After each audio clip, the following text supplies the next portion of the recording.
आपके जीवन में दुख नाम की कोई चीज नहीं रहेगी। बस मन को नियंत्रित करने की यह एक आसान विधि को ध्यान से सुनो और समझो। तो चलिए इस विधि को एक कहानी के माध्यम से समझते हैं। दोस्तों, अगर हमारा मन खाली हो जाए तो हम उसमें कुछ ऐसी चीज डाल सकते हैं, कुछ ऐसे विचार डाल सकते हैं जिससे हम अपने मन की बक बक को शांत कर सकते हैं। जो विचारों का सैलाब हमारे मन में चलता रहता है, उन्हें हम बहुत अच्छी तरह रोक सकते हैं। और दोस्तों, अगर एक बार मन की बक बक रुक जाए तो फिर हम मन से जो चाहे वो करवा सकते हैं। इसीलिए अगर आप मन की बक बक को शांत करवाना चाहते हो तो इस कहानी को आखिर तक जरूर सुनिएगा। एक नगर की बात है। उस नगर में एक नौजवान युवक रहता था। उसका नाम विकास था। उसे एक समस्या थी और उसकी समस्या यह थी कि उसका मन हर समय भटकते रहता था। उसके मन में हर समय कोई न कोई नकारात्मक विचार चलते रहते थे। उसके मन की बकबक कभी शांत नहीं होती थी। वो जब भी कुछ सोचकर करता तो कुछ अलग ही कर देता। कभी वो अपने अतीत के बारे में सोचकर पछताता था कि काश मैंने उस काम को उस समय कुछ ऐसा कर दिया होता, उस काम को वैसा कर दिया होता। या फिर वो अपने भविष्य के बारे में सोचता रहता और डरता रहता कि कहीं भविष्य में ऐसा हो गया तो क्या होगा, कहीं मैं असफल हो गया तो क्या होगा, अगर मुझसे कोई गलती हो गई तो लोग मेरा मजाक उड़ाना शुरू कर देंगे। और ऐसे ही कई सारे नकारात्मक और असफलता से भरे विचार उसके मन में आते रहते थे।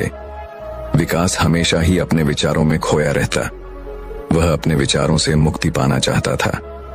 विकास चाहता था कि उसके मन में कोई भी फालतू विचार कभी भी ना आए, लेकिन हर समय विचारों का सैलाब उसके मन में उठता ही रहता। इसीलिए जीवन में वो बहुत परेशान हो गया था। फिर एक दिन उसे किसी ने बताया कि यहाँ पास के ही जंगल में एक बौद्ध भिक्षु रहते हैं, उसके पास जाओ, वो तुम्हारी मानसिक समस्या का समाधान अवश्य कर देंगे। यह सुनकर विकास तुरंत ही बौद्ध भिक्षु के पास चला जाता है और अपनी सारी समस्या उन्हें बताता है। बौद्ध भिक्षु भी विकास की बातों को बड़े ही ध्यान से सुन लेते हैं और उसे कहते हैं कि तुम मुझसे क्या जानना चाहते हो। यह सुनकर विकास कहता है गुरुदेव, मैं अपने मन को शांत और खाली कराना चाहता हूँ। मैं आपसे ये जानना चाहता हूँ कि मन को खाली या शांत कैसे करते हैं। मेरा मन हर वक्त विचारों से भरा रहता है। मेरा ध्यान एक जगह लग ही नहीं पाता है, जिसके कारण मेरे हर काम में समस्या आ जाती है। मैं एक चीज करता हूँ तो नकारात्मक विचारों के कारण दूसरी चीज पर पहुंच जाता हूँ। मेरा मन एक जगह ठहरता ही नहीं है और यूं ही हर दिन मेरे मन में हजारों विचार चलते रहते हैं। और यह कब होता है, क्यों होता है, मुझे कुछ पता नहीं चलता। बहुत देर बाद मुझे एहसास होता है कि मैं क्या करने बैठा था और मैं क्या कर रहा हूँ। गुरुदेव, मैं अपने मन के विचारों से खाली कर देना चाहता हूँ। मैं चाहता हूं कि मेरे मन में एक भी विचार ना आए। जब मैं चाहूं तभी मेरे मन में विचार आए। फिर बुद्ध भिक्षु ने कहा, किसी समस्या का समाधान तभी निकाला जाता है जब हम उस समस्या की जड़ तक पहुंच जाते हैं, समस्या को ठीक से समझते हैं और जानते हैं। आगे बुद्ध भिक्षु कहते हैं, जिस मन को तुम खाली करना चाहते हो, क्या तुमने उस मन को कभी थोड़ा बहुत भी समझा है, जाना है? ये सुनकर विकास ने कहा कि महाराज, मैंने अपने मन को जानने की बहुत कोशिश की है, लेकिन मैं जितना इसके बारे में जानता हूं, मेरा मन उतना ही रहस्यमय हो जाता है। फिर बौद्ध भिक्षु ने उसी वक्त उसको एक घड़ा देते हुए कहा कि जाओ, इस घड़े में छोटे छोटे पत्थर भरकर लेकर आओ। फिर वह युवक वहां से गया और छोटे छोटे पत्थर भरकर लेकर आया और उस घड़े को बौद्ध भिक्षु के पास रख दिया। फिर बौद्ध भिक्षु ने उसी वक्त उससे कहा कि इस घड़े को तुम अपना मन समझो और इस घड़े में भरे पत्थरों को अपने विचार समझो। अब इस घड़े में और पत्थर डालो। उसी वक्त उसने घड़े में और पत्थर डालना शुरू किया। क्योंकि घड़ा पहले से भरा हुआ था, एक दो पत्थर डालने के बाद बाकी सारे पत्थर नीचे गिरने लगे। फिर बौद्ध भिक्षु ने उसी वक्त से कहा, रुको जरा, ध्यान से देखो। अब घड़े में पत्थर नहीं आ रहे हैं, बल्कि पत्थर नीचे गिर रहे हैं, क्योंकि यह एक घड़ा है। जो इसमें आ सकता था वो आ गया। अब इसमें और पत्थर नहीं आएंगे।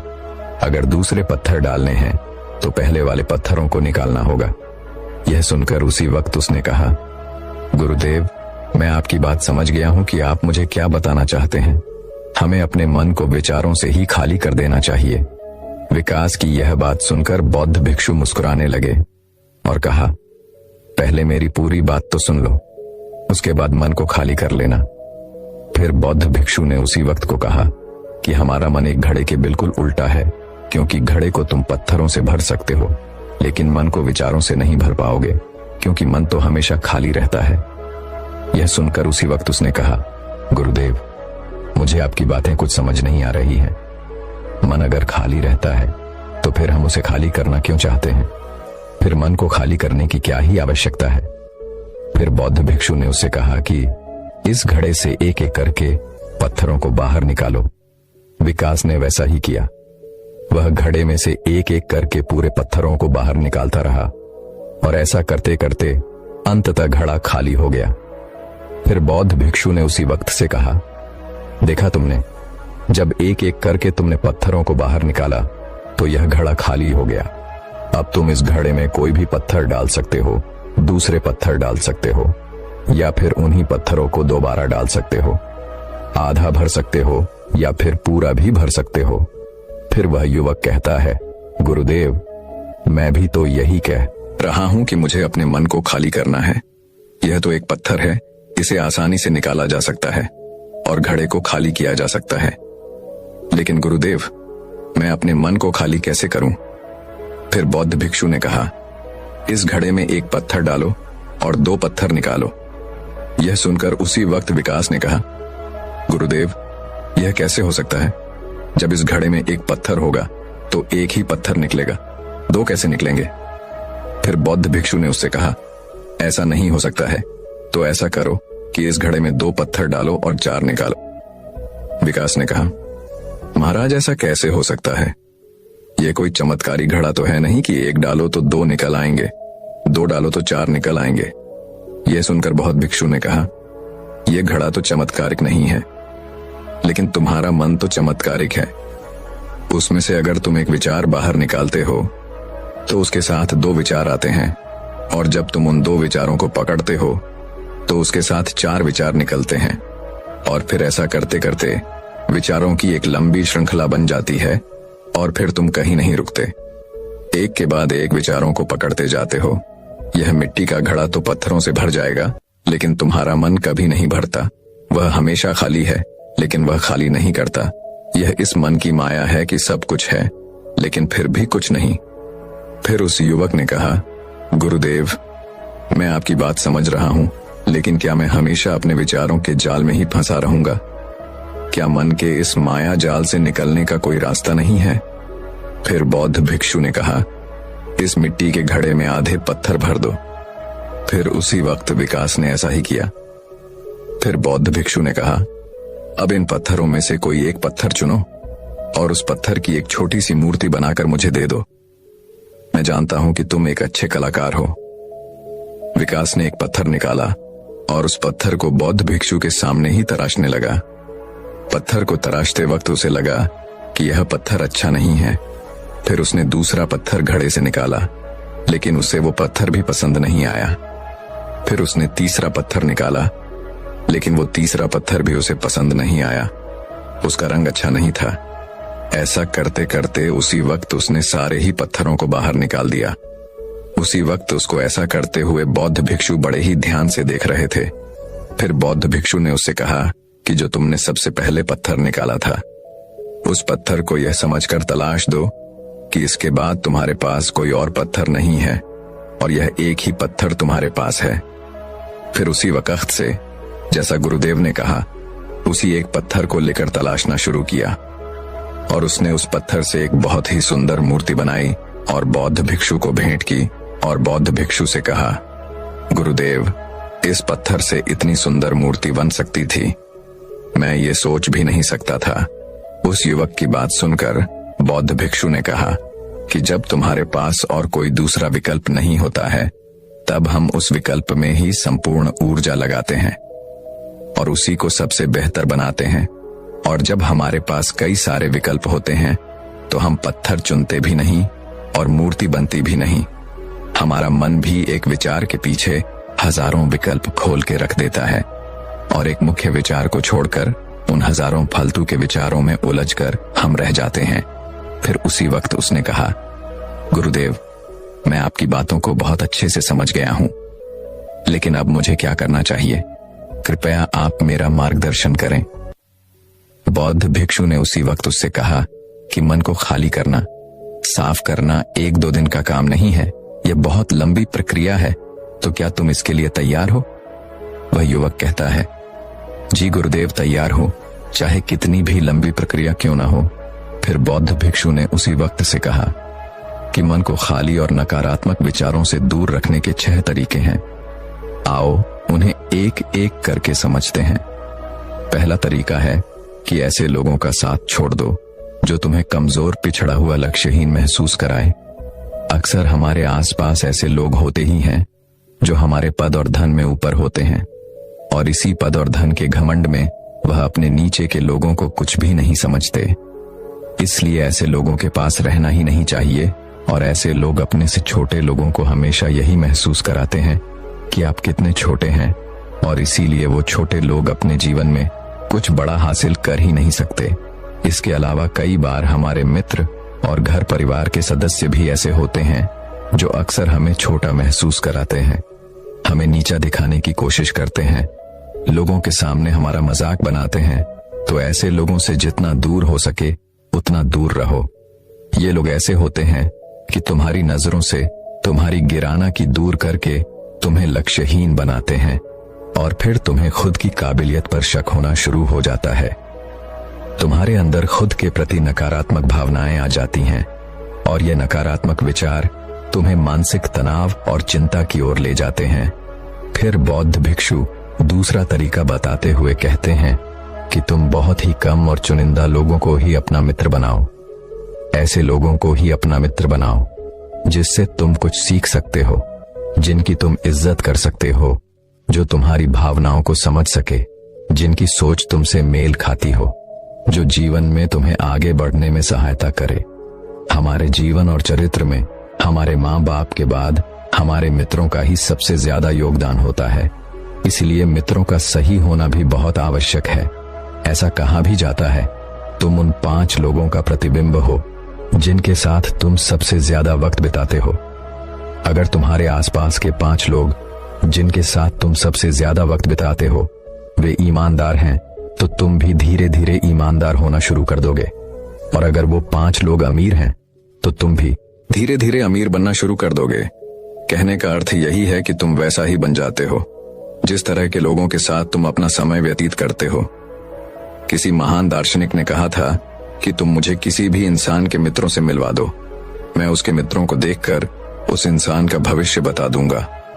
हमारी सबसे बड़ी समस्या यह है कि हम लोगों को ना नहीं बोल पाते हैं। जिन लोगों के साथ हम रहना पसंद भी नहीं करते हैं, ना चाहते हुए भी हमें उन नकारात्मक लोगों के साथ वक्त बिताना पड़ता है। इसीलिए सबसे पहले हमें अपनी जिंदगी में उन लोगों को ना कहना आना पड़ेगा जिनके साथ रहकर हमें लगता है कि यह हमारी जिंदगी खराब कर रहे हैं। अगर यह हमारी जिंदगी में ना हो तो शायद हम ज्यादा खुश रहेंगे। बौद्ध भिक्षु आगे कहते हैं, तीसरा तरीका है कि तुम कभी भी अपना अतीत नहीं बदल सकते, लेकिन तुम अपना भविष्य अवश्य बदल सकते हो। इसीलिए तुम्हें पूरी तरह से वर्तमान में रहते हुए उन चीजों पर, उन कामों पर ध्यान दो जो तुम्हारे नियंत्रण में हैं, जिन्हें तुम आज कर सकते हो, अभी कर सकते हो। बौद्ध भिक्षु कहते हैं, मेरी एक बात हमेशा याद रखना, केवल वर्तमान में रहकर भविष्य को संवारा जा सकता है, अतीत में रहकर नहीं। इसीलिए वर्तमान में जीने की आदत डालो। चौथा तरीका है कि तुम स्वस्थ और पौष्टिक खाना खाओ। हमारा शरीर ऊर्जा से चलता है, और हम जैसा खाना खाएंगे वैसे ही ऊर्जा हमारे शरीर को मिलेगी। अगर हमारा शरीर स्वस्थ नहीं रहेगा तो हमारा मन स्वस्थ कैसे रहेगा? जब शरीर कमजोर और बीमार रहता है तो मन में कई सारे नकारात्मक विचार आते हैं, और स्वस्थ शरीर में स्वस्थ दिमाग का वास होता है। इसीलिए शरीर को स्वस्थ और मजबूत रखना हमारी जिम्मेदारी है। बौद्ध भिक्षु कहते हैं कि 5वां तरीका यह है कि रोज ध्यान करो। ध्यान करने का सबसे उपयुक्त समय सुबह या फिर रात को सोने से पहले होता है, लेकिन अगर तुम्हें ध्यान में गहरा जाना है तो सबसे उपयुक्त समय रात का ही होता है। रात में सोने से पहले ध्यान करने से नींद में भी सुधार होता है और बहुत गहरी नींद आती है। ध्यान करने के लिए तुम अपनी सांसों पर अपने मन को केंद्रित कर सकते हो, या फिर तुम अपने मन में उठने वाले विचारों पर भी अपना ध्यान केंद्रित कर सकते हो। मन में उठने वाले विचारों पर ध्यान केंद्रित करने से ध्यान करने वालों का ज्यादा फायदा होता है, क्योंकि इसमें आसानी से गहरे ध्यान में उतरा जा सकता है। अगर तुम ध्यान नहीं कर सकते हो तो रोज खुद के साथ अकेले में वक्त बिताओ, खुद के व्यवहार को समझो, देखने की कोशिश करो कि मन में किस तरह के विचार उठ रहे हैं और क्यों उठ रहे हैं।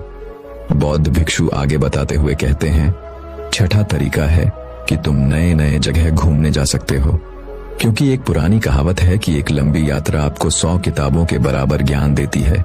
गौतम बुद्ध अपने जीवन काल में 9 महीने लगातार घूम रहे थे। उनके भ्रमण करने का यही कारण था कि नए नए जगह जाने से ज्ञान की प्राप्ति के साथ साथ मन को एक नयापन भी प्राप्त होता है। नई जगह घूमने जाने पर हमारा मन उत्साहित रहता है। फिर बहुत भिक्षु कहते हैं, मन के जाल में कभी मत फंसो, मन को खाली करने की कोशिश मत करो, जीवन में ध्यान करना सीखो, अपने ध्यान को केंद्रित करो, अपने ध्यान में एकाग्रता लाओ और जीवन में जो कर रहे हो उसे पूरी मेहनत के साथ अंतिम काम समझकर करो। उस काम को ऐसे करो कि उसके बाद तुम्हें और कुछ नहीं करना है, और जब फिर दूसरे विचार पर कार्य करो तो बस उसी पर कार्य करो, किसी तीसरे विचार पर नहीं। मन के माया जाल से निकलना इतना आसान नहीं, लेकिन ध्यान करने से सब कुछ पाया जा सकता है।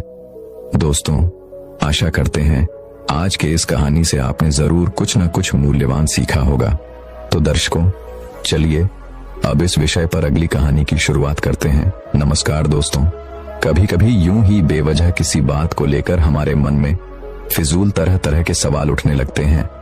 अगर कभी कोई हमें कुछ बात कह देता है तो वह बात हमारे मन में बार बार घूमती रहती है और उस बात को लेकर हम अक्सर बहुत तनाव में आ जाते हैं, और इस वजह से हमारी सेहत पर इसका बहुत बुरा असर पड़ता है। तो इस बेवजह उठ रहे सवालों को कैसे हम शांत कर सकते हैं, बेचैनी को कैसे शांत कर सकते हैं, और हम इस तनाव से बाहर कैसे निकल सकते हैं, इस कहानी में मैं आपको गौतम बुद्ध की ऐसी 4 आदतों के बारे में बताने वाला हूं, जिससे आप अपने जीवन में अपनाकर उस तनाव से बाहर निकल जाएंगे और अच्छे कामों में अपना जीवन व्यतीत कर एक अच्छी जिंदगी जी सकते हैं। यहाँ पर बताई गई यह 4 आदतें आपकी पूरी जिंदगी को बदल सकती हैं। अगर आप इन 4 आदतों को अपने जीवन में अपना लेते हैं तो फिर आप अपने जीवन को एक खुशहाल जिंदगी में बदल देंगे और फिर आपका मन कभी भी बेचैन नहीं होगा।